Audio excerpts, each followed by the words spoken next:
Околу 200 пензионери од Делчево вчера повторно се собраа протестно, барајќи 3500 денари линеарно покачување на пензиите, но и бесплатно здравство.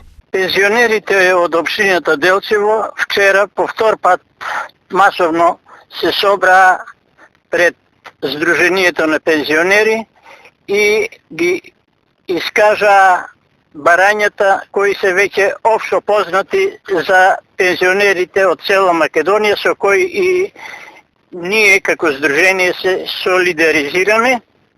И имаме едно посебно барање, доколку биде прифатено и од другите, а тоа е да се обезбеди бесплатна медицинска заштита на пензионерите над 70 или над 75 години. Нов протест пензионерите закажаа за 13 септември, кога ќе одлучат колку број од нив ќе заминат на генералниот пензионерски протест закажан за 20 септември. И е договорено за наредната, не ова, ами наредната среда, да има пак протест, кога конечно ќе се уточни и бројот на лицата кои ќе заминат на генералниот штрајк што ќе се одржи по повод денот на пензионерите пред владата во Скопје. Дали има одредена бројка на пензионери кои ќе одат во Скопје на генералниот протест?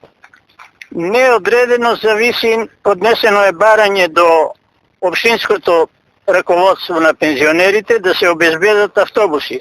Ако бидат обезбедени повеќе автобуси, ќе има повеќе посетители. Ако не, еден автобус е планирано, а некои ќе одат и индивидуално со собствен превоз. Во регионот пензионерски протести има во сите градови, а барањата се идентични. Според податоците, источниот регион има околу 30.000 пензионери.